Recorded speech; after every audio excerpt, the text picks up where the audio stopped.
Patuloy na bumuhos ang ulan sa windshield ng inuupahang Ford pickup ni Mario Bautista habang dahan-dahan siyang pumarada sa Sunrise Diner number.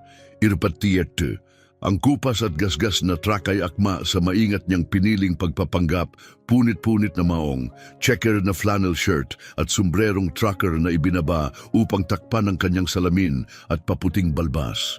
Perpektong panakip, walang maghihinala na ang lalaking iyon ay ang CEO ng Sunrise Restaurant Group.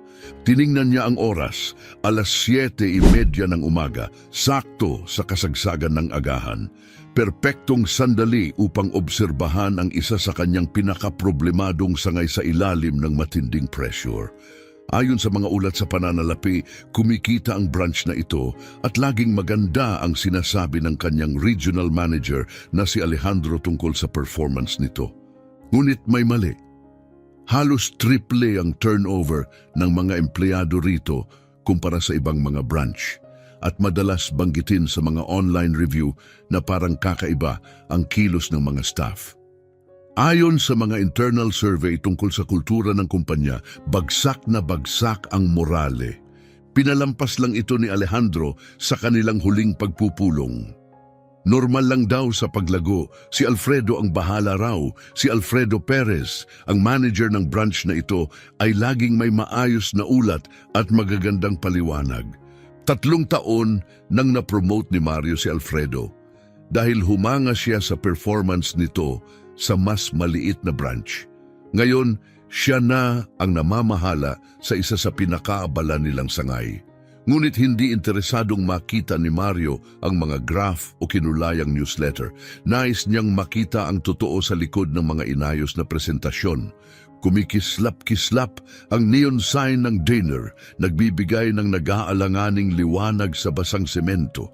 Halos puno na ang mga paradahan, mga maagang gising, trucker at mga suking iwas sa aburido ng Lunes ng umaga. Mas lalo niyang ibinaba ang kanyang sombrero habang inuulit-ulit sa isip ang kanyang bagong katauhan. Siya si Roberto Aquino, isang bagong retiradong trucker na bumibiyahe para dalawin ang kanyang anak. Pagbukas niya ng pinto, tumunog ang maliit na kampana at sinalubong siya ng mainit na amoy ng bagong kape, pritong bacon at pancake. Ang masiglang loob ng diner ay kaaya-aya matapos ang lamig at basang hangin sa labas. Maingat na tiningnan ni Mario ang buong paligid. Maayos naman ang sahig pero may alikabok at dumi sa mga sulok ng entrada. Ang Employee of the Month Board ay nagpapakita pa rin ng nanalo noong Agosto, gayong kalagitnaan na ng Oktubre. Maliliit na bagay pero may kahulugan. Mag-isa lang po kayo? Tanong ng batang hostess na may hilaw ng ngiti. Ayon sa kanyang name tag, ang pangalan niya ay Isabela at wala siyang suot na karaniwang pin ng Sunrise. Oo ma'am, sagot ni Mario gamit ang paos at may konting southern accent na boses. Dumaan lang.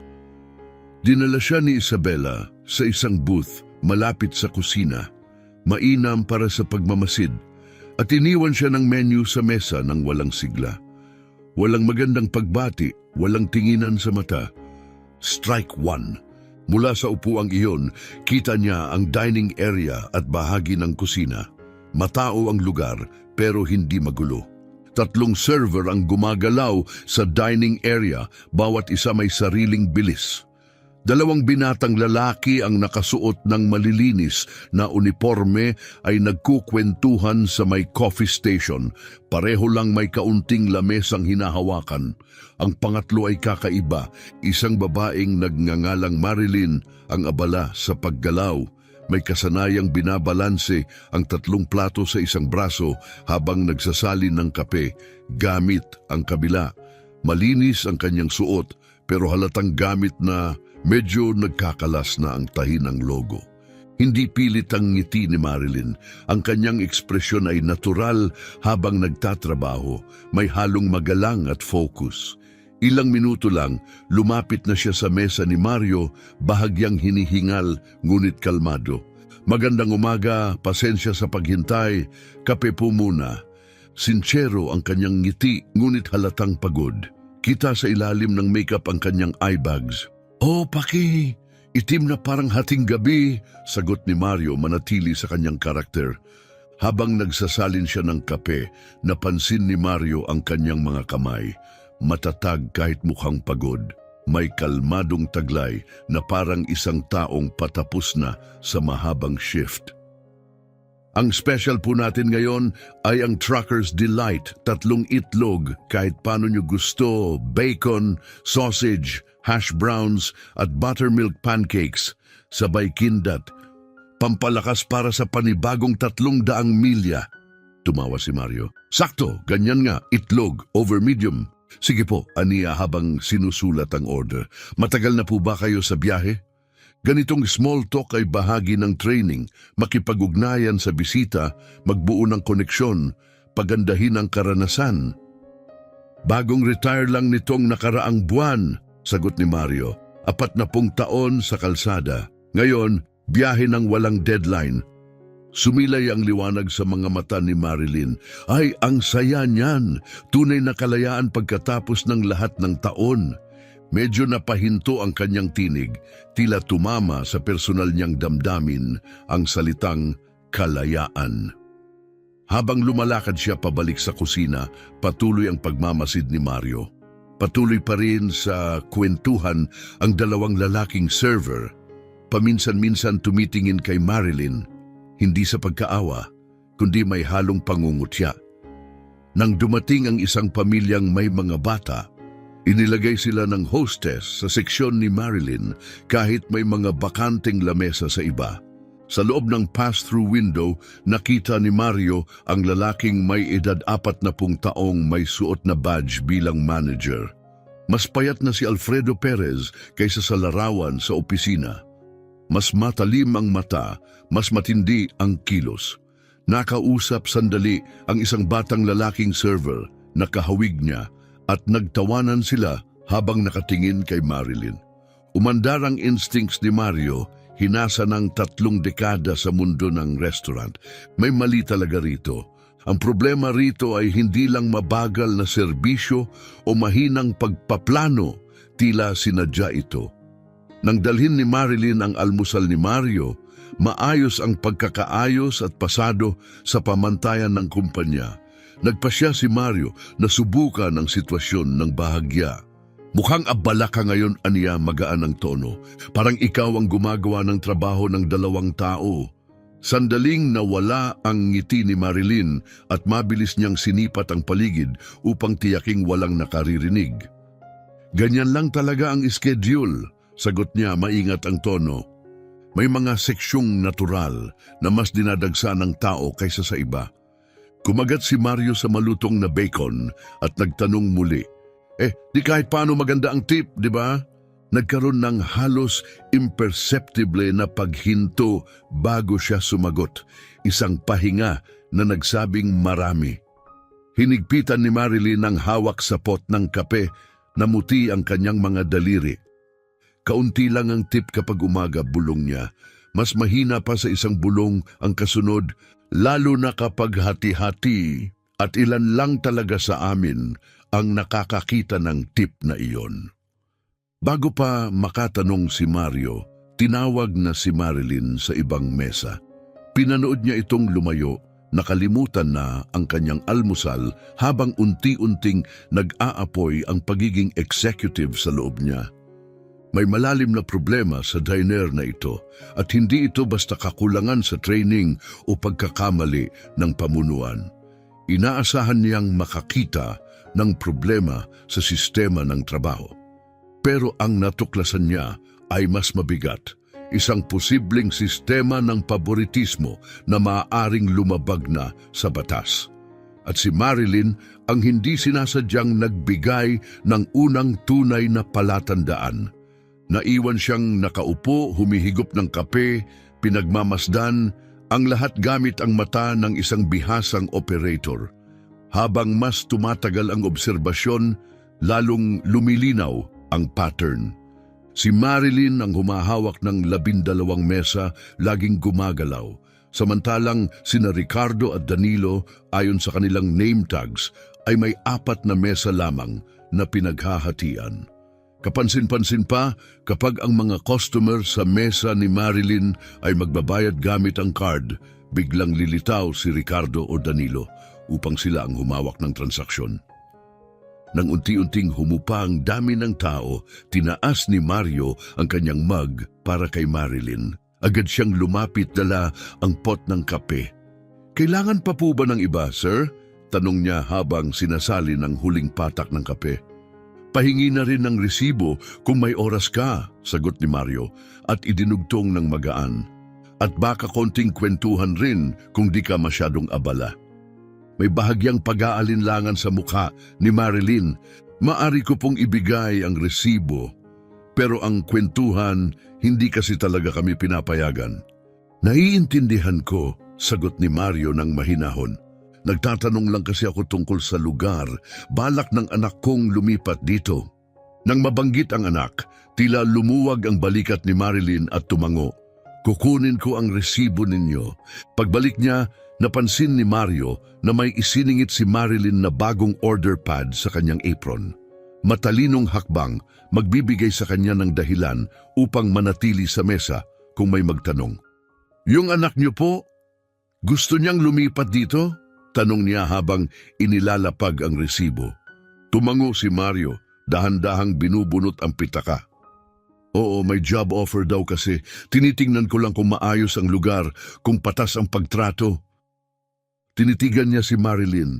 "Napansin kong marami kang ginagawa, higit pa sa mga kasamahan mo."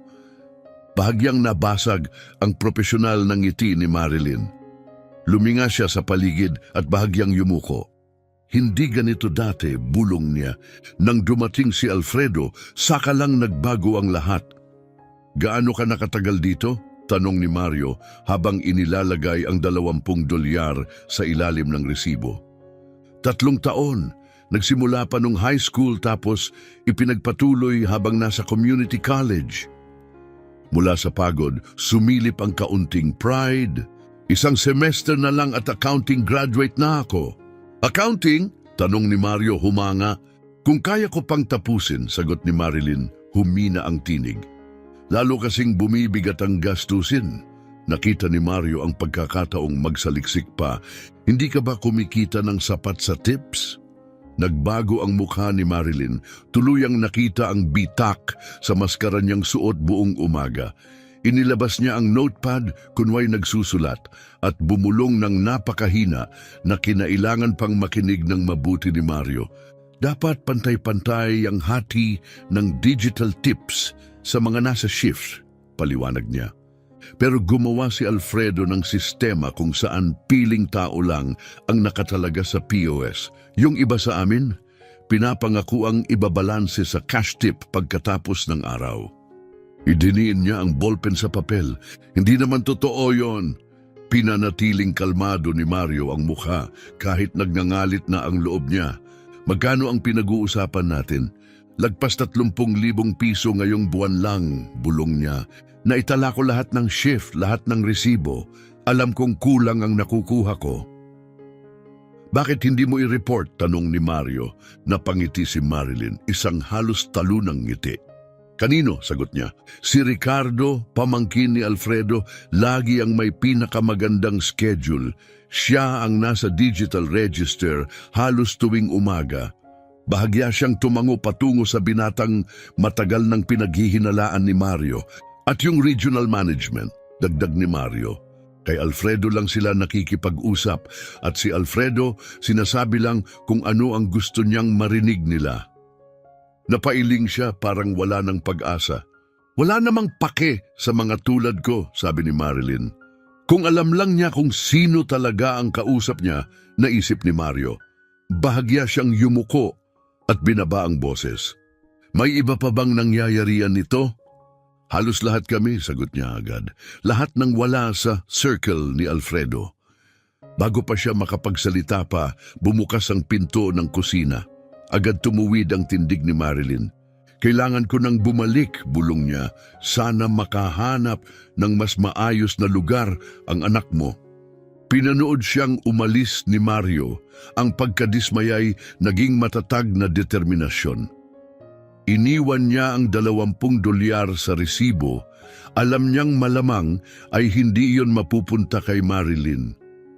Ngunit maingat niyang isiningit ang isa pang 20 dolyar sa ilalim ng baso ng kape. Nakatago, pero tiyak na makikita niya. Habang lumalabas, nadaanan niya si Ricardo sa front register. Nagtatawanan kasama ang hostess. Ang ganda ng shift ngayon, narinig niyang sabi nito, ang lakas ng digital tips. Sa labas, tumigil na ang ulan. Pero para kay Mario, doon palang nagsisimula ang totoong bagyo. Sumakay siya sa pickup at inilabas ang cellphone. Tinawagan ng numerong para lang sa seryosong usapan. Isang ring lang. Maria Herrera, sagot ng nasa kabilang linya. Maria, si Mario ito. Kailangan kong i-clear mo ang schedule mo at magkita tayo sa loob ng 1 oras. Habang sinisimulan ang makina, sumulyap siya pabalik sa dinner at nakita si Alfredo na lumabas mula sa kusina, binabati si Ricardo at tinapik sa likod. May malaking problema tayo sa Sunrise Location 28, sabi ni Mario. Gusto ko ng full access, post logs, CCTV footage, employee files, 6 na buwang records. Saglit siyang tumigil, saka idinagdag ng may diin, at Maria, huwag mong sasabihin kanino man, mananatiling lihim ito. Habang palayo siya sa dinner, nasilayan niya si Marilyn sa loob, nililigpit ang mesa niya. Saglit itong napahinto nang makita ang nakatagong pera. Sa pagod nitong mukha, sumilay ang munting ngiti ng pag-asa. Isang maliit na tagumpay, ngunit lalo nitong pinatibay ang layunin ni Mario. Pumasok siya para sa almusal. Mananatili siya para sa katarungan. Ang conference room ng Lakeside Inn ay ginawang pansamantalang command center. Kumikislap ang mga laptop na puno ng spreadsheet at CCTV footage habang sina Maria Herrera at ang kanyang 2 kasamang investigador ay abala sa pagsusuri ng datos. Nakaporma na si Mario, slacks at dress shirt, wala na si Roberto. Maliban sa balbas, sakaling kailanganin niyang bumalik nang hindi makilala. Pakita mo ulit, utos niya habang nakatayo sa likod ni Maria. Tinuro ni Maria ang screen, itinuturo ang isang hanay sa payroll system. Maayos nilang tinakpan ang bakas. Tingnan mo to, naglagay si Alfredo ng bagong classification, auxiliary server. Hindi yan kasama sa opisyal nating operations manual. Lumapit si Mario. Nakakategorya ba si Marilyn sa ilalim niyan? Tumango si Maria. Pati 7 iba pa, kapag nakatag ka bilang auxiliary, automatikong napupunta ang digital tips sa kung sinong naka-assign bilang primary POS user ng shift. Nanginginig ang panga ni Mario. Hulaan ko si Ricardo Perez. 67% ng oras, sagot ni Maria. Binuksan niya ang isa pang spreadsheet. Yung natitirang shifts, pinaghahatian ng 3 servers. Lahat malapit kay Alfredo. Ang tawag ng mga staff sa kanila, Alfredo's Circle. Isinugal ni Ronnie, ang pangalawang investigador, ang laptop niya. Kinuha namin ang footage mula noong 1 linggo. Tingnan mo to. Ipinakita ng video ang huling bahagi ng isang abalang tanghalian. Pinalibutan si Alfredo ng mga staff. May hawak siyang metal cash box. Walang audio ang video, pero halatang halata ang kilos. Binibilang ni Alfredo ang pera at binibigyan ng mas malalaking bungkos. Ang piling empleyado, kasama si Ricardo, habang ang iba, mas maliit ang natatanggap. Isang server, marahil si Marilyn, ang tila nagtatanong ukol sa kahon. Kumaway si Alfredo na parabang pinapalayas siya. Tumawa si Ricardo. May audio ba tayo rito? Tanong ni Mario. Umiling si Ronnie. Walang mic sa rehistrong yon, pero sapat na ang numero. Ipinakita niya ang data mula sa nakaraang araw. Credit card tips mula sa almusal at tanghalian, 847 dolyar. Pero ayon sa payroll, dagdag ni Maria, 412 dolyar lang ang naipamahagi. Naiuwi ni Ricardo ang 178 dolyar, dagdag ni Ronnie. Sumimangot si Mario. Nasaan ang nawawalang $435? Nag-click si Maria sa bagong tab, Bank Records. May maliliit na deposito linggo-linggo sa account na ito, sabi niya. Itinuro ang pangalan, Alfredo Las Perez, LLC. Negosyong nakapangalan kay Alfredo, paliwanag niya. Itinayo 3 buwan matapos siyang ma-promote bilang manager ng diner na ito. Sumama ang pakiramdam ni Mario. Hindi lang ito kapabayaan, ito'y malinaw na pagnanakaw. May staff complaints ba? Tanong niya. Tumayo si Tanya, ang ikatlong investigador, at iniabot ang isang folder. Ito ang nakakatawa, 3 opisyal na reklamo lang sa loob ng 6 na buwan, lahat marked as resolved ng regional. Hindi yan papalampasin ni Alejandro, bulong ni Mario. Hindi niya nakita, sagot ni Tanya, na intercept lahat ng assistant manager ni Alfredo. Tinuro niya ang ibaba ng form. Hulaan mo kung sino ang pumirma sa lahat ng 3. Tinitigan ni Mario ang pangalan. Ricardo Perez? Tama, sagot ni Tanya. Pamangkin ni Alfredo. At hindi pa doon nagtatapos. Dagdag niya habang binubuklat ang mga exit interview. Yung mga nag-resign, halos lahat nagsabi ng personal reasons o conflict sa schedule. Pero may malinaw na pattern. Nakausap ko ang 6 na dating empleyado ngayong umaga, sabi ni Mario. 5 sa kanila pare-pareho ang kwento. Noong nagtanong sila tungkol sa issue sa tips, bigla na lang nag-iba ang schedule nila, split shifts, maagang bukas, o kaya'y inilalagay sila sa mabagal na seksyon kung saan kaunti ang tips. Sa bandang huli, napilitan silang mag-resign. At si Marilyn lang ang hindi pa umaalis, dagdag ni Maria, dahil hindi niya kayang mawalan ng kita. Magsisimula na ang bayad sa student loan niya sa susunod na buwan. Isa siya sa iilang staff na kayang magtrabaho kahit anong shift, pagpapatuloy ni Maria. Kaya kahit ninanakawan siya sa tips, sapat pa rin ang kinikita niya para lang makatawid. Nakatitig si Mario sa mga spreadsheet at footage sa harapan niya, ngunit sa isip niya mas malawak na ang koneksyong nabubuo lagpas sa nakikita sa screen. Dito ipinaliwanag ang mabigat na aura sa diner, ang hindi pantay na serbisyo, at ang mataas na employee turnover. Lahat to ay sintomas ng mas malalim na problema, mahinang bulong niya. Base sa na-track natin, hindi bababa sa $18,000 na tips ang nai-divert sa nakaraang 3 buwan, ulat ni Ronnie. At yan pa lang ang digital record. Sino ang makapagsasabi kung gaano pa kalaki ang nawala sa cash? May sapat na tayong ebidensya para tanggalin sila agad, sabi ni Maria. Ang tanong, paano mo gustong isagawa ito? Lumapit si Mario sa bintana, pinanood ang mga guhit ng ulan na bumababa sa salamin. Ang madaling solusyon, ipatawag ang HR, tahimik na tanggalin sina Alfredo at Ricardo at tapusin ang issue ng walang gulo, mabilis, malinis at walang iskandalo. Pero hindi iyon katarungan, hindi para kay Marilyn, hindi para sa lahat ng tahimik na nagtiis. Mas may magandang plano ako, sabi ni Mario. At inilatag niya ito isang hakbang. Habang nakikinig at nagsusulat ang team, nagbago ang ekspresyon ni Maria. Hindi karaniwan, yamin niya. Pero tama ang mensaheng ipinapadala nito. Eksakto, sabi ni Mario. Hindi lang para kina Alfredo at Ricardo, kundi para sa lahat ng manager ng kumpanya at higit sa lahat para sa bawat Marilyn na natakot magsalita. Kailan tayo pupunta? Tanong ni Ronnie. Tumingin si Mario sa kanyang relo. Biyernes ng umaga, almusal rush. Gusto kong masaksihan ng lahat kung ano ang nangyayari kapag may nagnanakaw sa mga tao ko. Dumating ang Huwebes nang may malamig na hangin, hindi dahil sa panahon, kundi sa tensyon. Nasa harap ng salamin si Mario sa hotel, maingat na inaayos ang kanyang pagbabalat kayo. Nananatili ang balbas, ngunit si Roberto ay mas maayos na ngayon, malinis na flannel shirt at bagong pantalon, parang customer na bumalik, mas may pambili.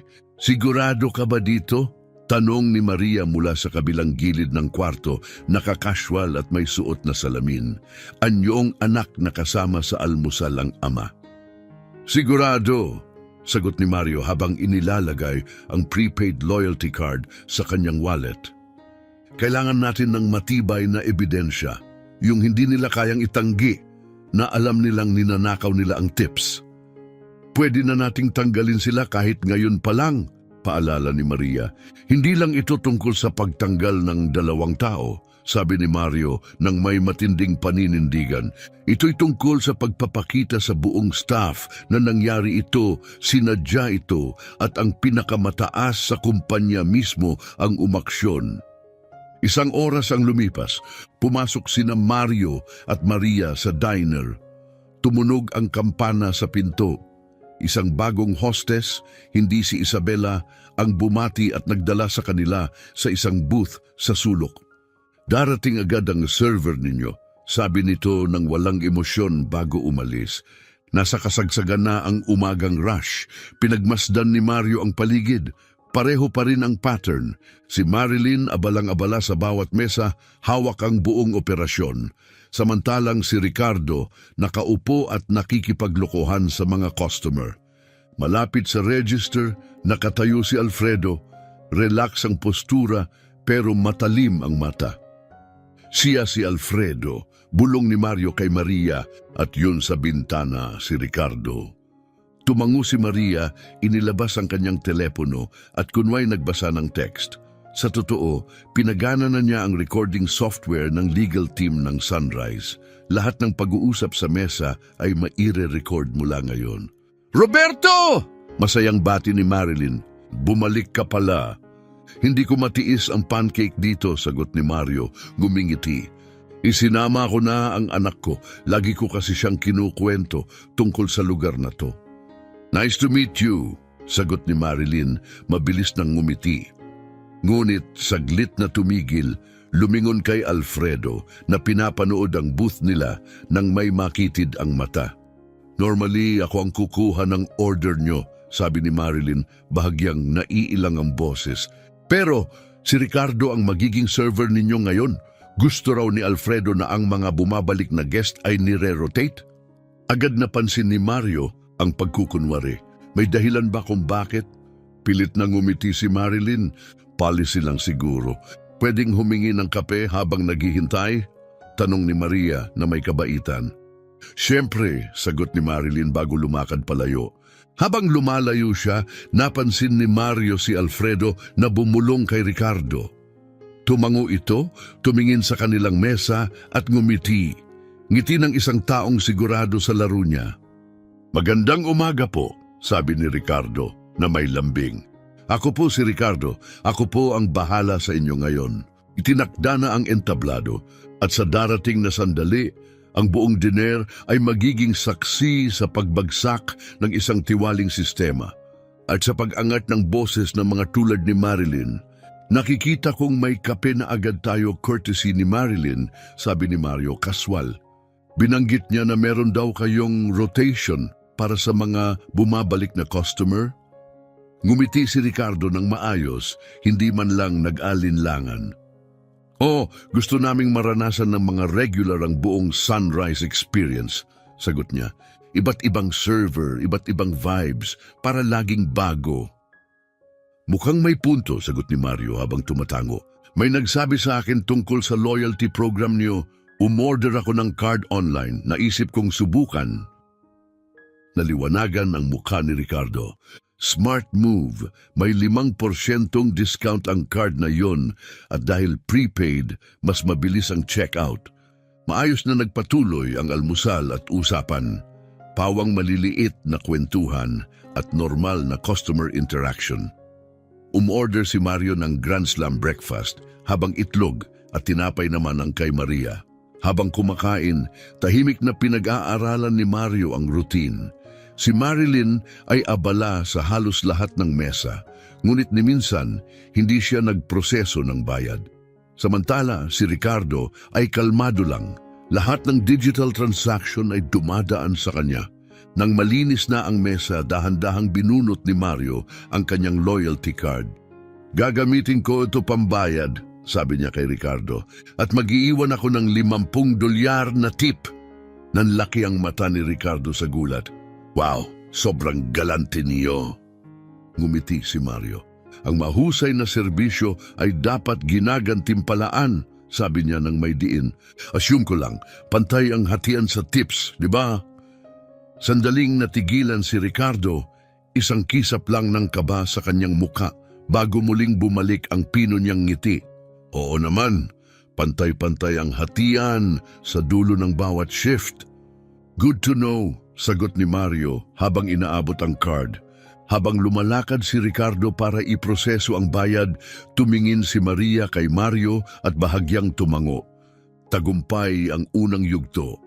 Pagkalipas ng 1 oras, sa kanilang pansamantalang opisina sa hotel, pinapanood ng team ni Mario ang real-time transaction data sa malaking screen. Naiproseso na ang $50 tip at na-divert na agad. Nakuha natin siya. Kumpirma ni Lee, sinusundan ang payment path, programado ang sistema na ilipat ang tips basis sa role classification. Wala sa profile ni Marilyn ang transaction na to. Samantala, sa kabilang silid, nasa video call si Maria kasama ang 3 dating empleyado. Pare-pareho ang salaysay nila. Ang loyalty card system, iminungkahi ni Alfredo, 6 na buwan na ang nakalipas, para raw i-modernize ang pagtipon ng tips. Sabi niya para raw mapadali ang accounting, paliwanag ng isa. Pero iilang tao lang talaga ang pinapayagang magproseso ng mga card. Habang pinagmamasdan mula sa bintana ang mga dumaraang itik sa lawa, tahimik na nagmuni si Mario. Bukas ay may magbabago, may mga mananagot, at may mga makakatanggap ng nararapat na hustisya. Ipadala ang lahat sa legal, utos ni Mario. Gusto kong handa na ang bawat dokumento, bawat transaction, bawat recording bukas ng umaga. Pagharap niya muli sa kupunan, matatag ang tinig. Panahon na para pagsilbihan ang tunay na magnanakaw ng almusal. Sumikat ng maliwanag ang araw, malinaw at malayo sa mga madilim na araw na lumipas. Eksaktong 8:45 ng umaga, 3 itim at makikintab na SUV ang huminto sa parking lot ng Sunrise Diner. Napalingon ng mga tao sa loob habang pumila ang mga sasakyan sa harap mismo ng pinto. Abala si Marilyn sa pagsalin ng kape sa isang mesa nang mapansin ang mga dumating. Una niyang inisip, health inspection. Pero bihira namang dumating ng ganong estilo. Sumunod na naisip niya, immigration agents. Ngunit alam niyang kompleto ang papeles ng lahat. Gayunman, bahagyang nanginig ang kanyang mga kamay habang ibinababa ang pot ng kape. Tumahimik ang buong dinner nang bumukas ang pinto na unang pumasok ang 2 lalaki at isang babae na naka-business attire, may dalang tablet at mga folder. Sumunod ang isang matangkad at matikas na babaeng may silver-gray na buhok at aura ng autoridad. At sa huli, isang lalaking pamilyar kay Marilyn. Nanlaki ang mata niya, nabitiwan ng coffee pot kumalabog sa sahig, si Roberto, ngunit hindi na ang palakaibigang trucker mula noong 1 linggo. Ang lalaking nasa harap niya ngayon ay naka-charcoal suit, walang sombrero, walang southern drawl, walang pagpapanggap. Tanging ang matulis na titig at presensyang nagsasabing may isa sa katuparang mahalaga. Lumabas si Alfredo mula sa opisina, kalahating nagsasalita, ngunit naputol sa pagkabigla nang makilala ang dumating. Mr. Bautista, halos hindi makapaniwala. Hindi po namin inaasahan. Hindi nga, malamig na sagot ni Mario. Malinaw na hindi. Mabilis na kumilos ang corporate team, pumuwesto sa loob ng diner, tinakpan ang bawat exit. Tahimik ang mga customer, hawak pa ang mga kutsara sa ere, nanonood na tila live drama. Mga ginood-ginang, anunsyo ni Mario. Patawad po sa abala, ako po si Mario Bautista, CEO ng Sunrise Restaurant Group. Nagsasagawa kami ngayon ng isang mahalagang company review. Tumango siya sa isang staff member na nagsimulang mamigay ng mga meal voucher. Libre po ang almusal ninyo na ngayon. Sumubok bumawi si Alfredo, lumapit na may pilit ng ngiti. Mr. Bautista, sorpresa po ito. Kung alam lang po naming darating kayo, anong gagawin nyo? Matalim ang sagot ni Mario. Aayusin ang server schedule, palitan ang tip system, burahin ang ilang digital record. Nanlambot ang mukha ni Alfredo. Hindi na ito isang lihim, hindi na ito tahimik na bulong ng mga pagod na empleyado. Ito na ang malinaw na mensahe. Ang mga tulad ni Marilyn ay hindi na mananahimik. At ang mga tulad ni na Alfredo at Ricardo ay haharapin ang batas. Nang subukang lumakad ni Ricardo patungo sa likod na labasan, tumigil siya agad sa narinig na malamig na tinig ni Maria. "Huwag mong ituloy yan," sabi niya. Tahimik ngunit mariin, humarang sa daraanan. May utos ang security na pigilan ang sinumang tatangkang umalis nang walang pahintulot. Lumapit si Mario sa gitna ng restoran, ang boses kalmado pero matatag. "Nandito ako nung Lunes," panimula niya habang nakatingin sa mga empleyado at nagulat na mga customer. "Hindi bilang CEO ninyo, kundi bilang isang customer na si Roberto." Tumingin siya kay Marilyn na nanlaki ang mata sa pagkabigla. "Ang mga nakita ko noon ay sapat upang magsimula ng isang buong investigasyong internal." Mula sa leather na folder, inilabas ni Mario ang makapal na tumpok ng mga dokumento. "Alfredo Perez, Ricardo Perez, lumapit kayo." Nagkatitigan ng mag-uncle, parehong tensyonado bago dahan-dahang lumapit.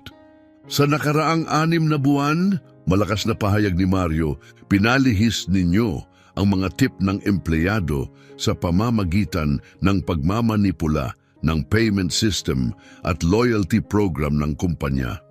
Lumikha kayo ng peking employee classification para agawin ang mga digital tips at sinikil ninyo ang sinumang nagsubok magsalita, tinatanggal ang kanilang reklamo bago pa makarating sa regional management." Namula ang mukha ni Alfredo. "Walang basehan niyang mga paratang na yan," sigaw niya. "Hindi niyo pwedeng 18,742 dolyar at 63 sentimo," putol ni Mario ng malamig. "Yan ang kabuuang halagang ninakaw ninyo sa team nyo nitong nakaraang quarter. Mayroon kaming transaction records, eyewitness statements at video evidence." Itinuro niya si Maria na ipinakita sa tablet ang spreadsheet. "Kahapon lang, sinubukan pa namin mismo. Isang 50 dolyar tip para kay Marilyn, ngunit direktang napunta sa account ni Ricardo sa mesang siya ang nagsilbi." Namutla si Ricardo. "Uncle Alfredo, sabi mo walang mag-check ng..." Naputol siya sa sarili niyang bibig. Tiningnan siya ni Alfredo ng matalim, parang kutsilyong tumatarak. Bago hinarap si Mario, pilit binabawi ang kontrol. "Mr. Bautista, maliwanag na may hindi pagkakaintindihan. Ipapaliwanag ko lang ang aming team incentive model." "Pagnanakaw," putol ni Mario, walang emosyon. "Hindi yan business strategy, isa yang krimen at sinaktan nito ang mismong mga taong bumubuhay sa kumpanyang ito."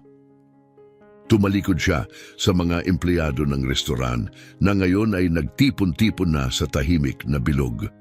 Epektibo agad, sina Alfredo at Ricardo Perez ay tinatanggal sa Sunrise Restaurant Group. Isusunod ang legal action para sa panlilinlang at pagsasamantala sa empleyado. Lumapit ang 2 corporate officer, pumuwesto sa magkabilang gilid ng dalawa at inanyayahan silang lumabas. "Hindi niyo pwedeng gawin to," sigaw ni Alfredo, halatang nababalisa. "Akin ang restaurant na to, ako ang nagtayo nito." "Hindi," sagot ni Mario, matatag. "Minana mo ang isang matagumpay na sangay. Ang itinayo mo ay kultura ng panlilinlang at pananakot." Itinuro niya ang mga staff. Sila ang nagtayo ng lugar na ito at karapat-dapat sila sa mas maayos. Habang dinadala palabas sina Alfredo at Ricardo, lumapit si Marilyn. Puno ng luha ang mga mata. "Hindi ka talaga trucker, no?" Lumuambot ang ekspresyon ni Mario. "Hindi, Marilyn. Pero lahat ng nakita ko rito, lahat ng sinabi mo, totoo. At totoo rin ang ninakaw na pinaghirapan mong kita. Sa unang pagkakataon, sa loob ng ilang buwan, muling bumalik ang kanyang ngiti, tunay, malaya at puno ng pag-asa. Ano na ang mangyayari ngayon? Mahinang tanong niya. Bumalik si Mario Bautista sa Sunrise Diner number 28. Ngayon, wala nang pagbabalat kayo at wala nang kasamang team. Tumunog ang kampana sa pinto, ngunit ang lugar na pumasok siya ay hindi na ang parehong diner na pinasok ni Roberto. Sumisikat ang araw sa malinis na bintana. Kalmado at kumpiyansa ang kilos ng mga staff at makikita sa kanilang kilos ang tunay na kasiyahan. Sa harap isang digital board ang nagpapakita ng mga staff ng araw, may ngiting larawan at malinaw na breakdown ng kung paano hinahati ang tips. Magandang umaga, Mr. Bautista, bati ng pamilyar na tinig. Lumapit si Marilyn, matibay ang lakad, tuwid ang tindig. Makinis ang uniforme, kumikislap ang manager's pin sa kanyang kwelyo. Magandang umaga, Manager Ortega, sagot ni Mario, buong galak sa pagbabago. Wala na ang pagod sa kanyang mukha. Ang naiwan ay sigla, determinasyon at tunay na pamumuno. Handa na ang paborito mong mesa, sabi niya. Inilalakad siya papunta sa parehong booth kung saan nagsimula ang lahat. Pwede ba akong makaupo muna? Wala pang rush sa loob ng 20 minuto. Siyempre, sagot ni Mario habang nauupo. Tiningnan niya ang mga pagbabago, public na rotational chart ng mga server, POS terminals na may personalized logins, isang bagong dashboard sa kusina na nagpapakita ng real-time tip distribution. Kumusta ang bagong sistema? Tanong ni Mario habang nagsasalin si Marilyn ng kape. Isang bagay na palagi niyang gustong siya mismo ang gumawa tuwing bumibisita si Mario. Langit at lupa ang pinagkaiba, sagot niya ng may ngiti. Alam ng lahat kung magkano ang kita nila. Real-time ang update ng dashboard, wala nang nawawalang pera. Tumango si Mario kontento. Matapos alisin sina Alfredo at Ricardo, inanyayahan niya si Marilyn na tumulong bumuo ng bagong tip-sharing system, isang sistemang inaasahang ipatutupad sa lahat ng 147 Sunrise locations. At ang klase mo? Tanong ni Mario habang humihigop ng kape. Magsisimula na ang final semester ko sa susunod na linggo, sabi ni Marilyn, kumikislap ang mga mata. Kasama sa promotion ko ang compensation package na sapat para mabayaran ang tuition at yung back pay mula sa settlement kina Alfredo at Ricardo sobra pa sa ninakaw nila. Mabilis umusad ang kasong legal laban sa mag-Uncle Perez at hindi ito tahimik na proseso.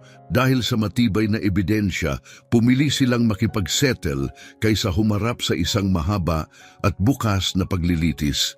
Pumayag silang bayaran ang bawat sentimo ng nawala sa mga empleyado, kasama pa ang karagdagang penalty. Ang balita ay kumalat sa buong industriya ng restaurant, isang makapangyarihang babala tungkol sa resulta ng pandaraya at isang paalala na may saysay pa rin ang integridad sa corporate world. Kumusta naman ang team? Tanong ni Mario habang sumulyap sa kusina.